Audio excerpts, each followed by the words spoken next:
እንደኔ ደስ ይላችኋል ሰው ሲደነግጥ? እንግባ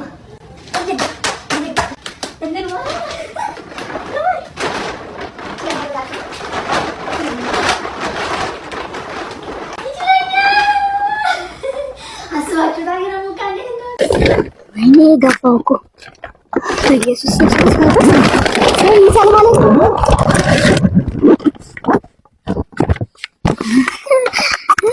አስባችሁታል? ሙቃኔ እንዳወጣል ሲሞቅ አልተነቃነኩም አይደል ቤተሰብ? 3 days later ኧረ ሞቀኝ። ባልጠብቃት እኮ ወዲያው ትመጣ ነበር። ኧረ ቆየች እንዴ! ብቅ ብዬ ሊያት ቆይ ወይኔ አይከፍ ከዛ